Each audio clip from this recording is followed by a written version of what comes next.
Bienvenidos a otro episodio de Legalmente, donde analizamos los hechos noticiosos desde la óptica del derecho penal. Miren, en el día de hoy vamos a hacer un análisis breve de lo que son las medidas de coerción. Pero, independientemente de ese tema, queremos hacer una observación sobre un hecho que aconteció y vamos a conectarlo, aunque no necesariamente tengan visualmente una relación directa, pero luego se darán cuenta de cuál es nuestra intención. Señores, suscríbanse, denle like y toquen la campanita también para que les salga de manera automática los videos que hacemos. Esto es Legalmente y espero que en el día de hoy la entrega les sea de su agrado.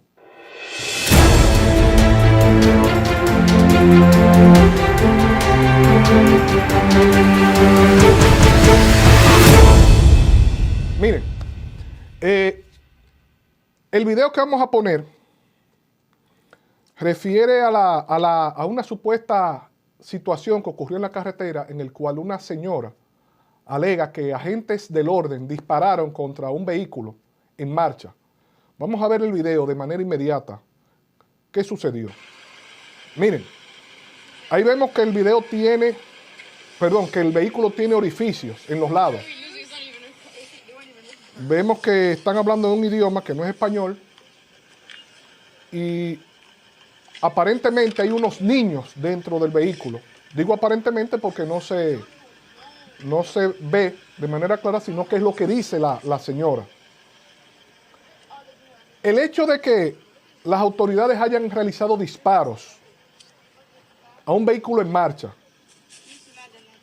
¿qué implicaciones tiene esa actuación policial? ¿Tiene alguna repercusión negativa con relación a los agentes del orden o con relación a la ciudadanía? Miren, inicialmente se supone que esos agentes del orden debieron hacer o debieron de realizar una orden, y digo yo que asumo porque ahí no se aprecia, esa orden debió ser deténganse. Y aparentemente, porque repito, yo no estaba ahí y el video, eso es lo que se ve, aparentemente los agentes del orden dispararon. Entonces, se ven disparos en los lados, no se ven disparos atrás ni disparos en el frente. El hecho de que se hayan realizado disparos en los lados implica que necesariamente la intervención de los agentes del orden haya sido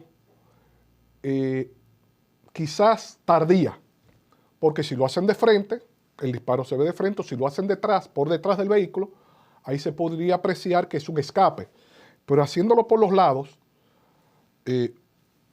un agente del orden disparando desde un lado a un vehículo es cuestionable, porque ahí o ya se incumplió la orden dada, o no hubo orden dada, o ellos tenían una información errada, porque hay que estar claro, porque como no tenemos con precisión qué ocurrió ahí, hay que analizar las posibilidades, ¿no? Entonces, la Policía Nacional estableció que esos agentes del orden ya están suspendidos. Lamentablemente en este caso sí procede la suspensión hasta que se investigue el hecho ocurrido. ¿Por qué digo que sí procede? Porque anteriormente sí hemos indicado que los agentes del orden, cuando se ven en circunstancias de ataque o de amenaza hacia su integridad, tienen la potestad de hacer uso de su arma de reglamento previo a la realización de una orden. ¿Cuál es esa orden? O láncese al suelo, o levante las manos, o quédese quieto. Pero aquí el entrenamiento lamentablemente no está ajustado como debería realizarse conforme las normativas del uso de la fuerza de la Policía Nacional o de las Fuerzas Armadas. Pero si ellos aquí realizaron una orden o si ellos aquí tenían una información de detener de manera específica un vehículo con esas características, o si esas personas que estaban dentro del vehículo mostraron armas de fuego o hicieron ataque con el vehículo, ya ahí la situación cambia. Por eso procede, lamentablemente, la suspensión de esos agentes del orden hasta que se investigue las circunstancias detalladas del hecho ocurrido. Pero miren, imaginemos, porque tenemos que partir de lo que es un caso hipotético, porque no se tiene detalle, pero no queríamos dejar pasar la oportunidad de hablar del tema, porque si esos agentes del orden actuaron de una manera impulsiva o de una manera haciendo uso excesivo de la fuerza, lamentablemente no solo deberán ser suspendidos, sino que deberán ser cancelados y sometidos a la acción de la justicia. Una vez esas personas son sometidas a la acción de la justicia, ¿qué es lo que procede? Lo primero que procede es la sujeción, sí, la sujeción de esas personas al proceso penal. ¿Por qué decimos esto? Porque no hay forma de conocer un proceso de unas personas que no tengan una garantía de que se vayan a presentar o de que no tengan la garantía de que no van a intimidar a la víctima o de que no hay una garantía de que no vayan a contaminar el proceso mediante la eliminación o contaminación de las pruebas. Entonces, ¿qué establece la normativa procesal penal dominicana? Que dentro de las 48 horas a la ocurrencia de los hechos, una vez llega la notice criminis o el notice criminis a las autoridades, que es la información criminal, las autoridades tienen la obligación de poner a disposición de la justicia, en este caso de la fiscalía, las personas que hayan incurrido en una acción delictiva. Pero, antes de nosotros entrar ahí, me gustaría plantear que países como Perú, países como México, tienen un procedimiento muy interesante previo al conocimiento del juicio, que se llama juicio de vinculación, que lamentablemente en República Dominicana no se tiene esa figura per se, pero de manera quizás escondida o de manera subverticia se conoce en la medida de coerción. Pero miren, ¿qué es el juicio de vinculación? El juicio de vinculación establece que esa persona, antes de ser presentada a un juicio, debe de ser establecido ante un juez cuál vinculación tiene con relación al hecho que se imputa. Y si esa conducta que se imputa no se encuentra sancionada, si esa conducta que se imputa no se encuentra admitida o autorizada por una causa justificativa o por un eximente de responsabilidad. Entonces, el juicio de vinculación, el juzgador le pregunta al Ministerio Público qué vinculación tiene esa persona con el hecho que se imputa. Y es en ese momento que el Ministerio Público tiene que establecer, esa persona realizó 5 disparos conforme esta declaración de la víctima o conforme este levantamiento de esta acta, y ese hecho que se imputa se encuentra sancionado con una pena privativa de libertad. Solamente luego de ese momento es que procede, luego de la realización del juicio de vinculación, procede al mismo tiempo revisar si ese hecho se encuentra sancionado con pena privativa de libertad, y ahí luego se habla de presupuestos. ¿Cuáles son los presupuestos? Presupuestos para determinar si esa persona se presentará al juicio.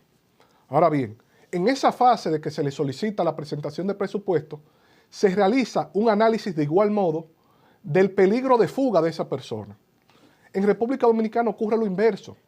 Lamentablemente, y tengo que decirlo, en la medida de coerción de la República Dominicana existe una inversión en el fardo de la prueba. ¿Por qué?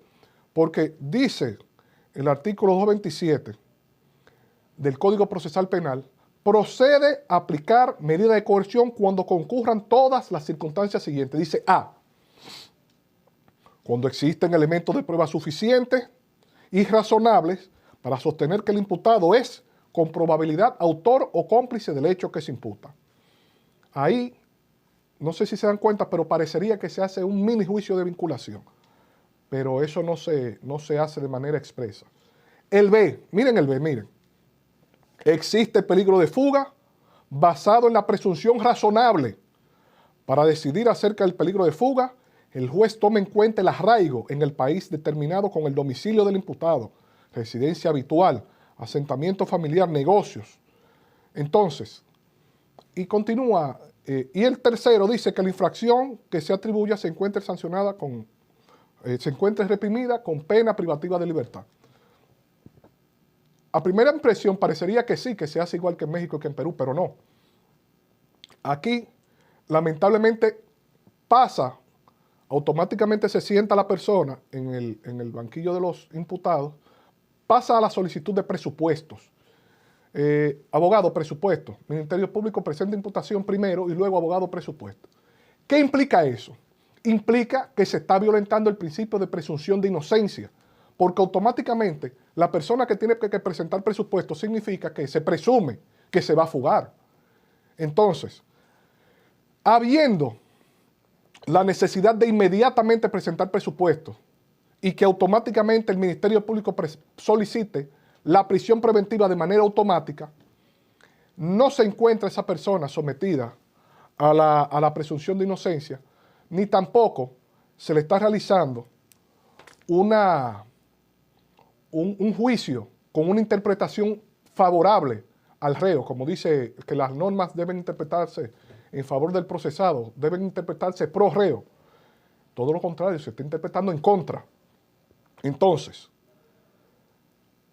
las medidas de coerción, independientemente a que, según dice la teoría, están sometidas a las reglas de la variación, están sometidas a las reglas de la instrumentalidad y a la provisionalidad, eso es falso, porque a la hora de la ejecución y la implementación de la medida de coerción, se está convirtiendo en una pena anticipada. El que entra con una medida de coerción no sale, sino es con una pena ya definitiva. El que entró con una prisión preventiva sale condenado, lamentablemente, porque el proceso penal no investiga a profundidad el arraigo de la persona. O sea, en el momento de que se va a imponer una medida de coerción, se necesita un funcionario que se dedique únicamente a verificar la peligrosidad de esa persona, el arraigo que tiene esa persona y si esa persona realmente representa una amenaza para la víctima. Solamente en esas condiciones, ese informe que rendiría ese funcionario que se presenta al tribunal sería visto o sería analizado como una especie de análisis de peligro o análisis de peligrosidad. Pero al no existir y el Ministerio Público solicitar automáticamente la prisión preventiva, se convierte en una pena anticipada. Ahora bien, ¿qué tiene eso que ver con los sujetos que realizaron disparos que lamentablemente van a ser sometidos por medio de una medida de coerción, por medio de la realización de una acusación o de una querella que realice un abogado particular, perfectamente pueden ser sometidos a la acción de la justicia y verse en medio del conocimiento de una medida de coerción, lo que lamentablemente implica, sea para bien o sea para mal, que la línea entre la libertad y la prisión de un agente del orden, el cual porta un arma, es demasiado fina. En tal sentido, vuelvo y hago un llamado a las autoridades de la República Dominicana a que se siente no solamente el presidente de la República, el cual es el que dirige y crea la política criminal y la ejecuta por medio del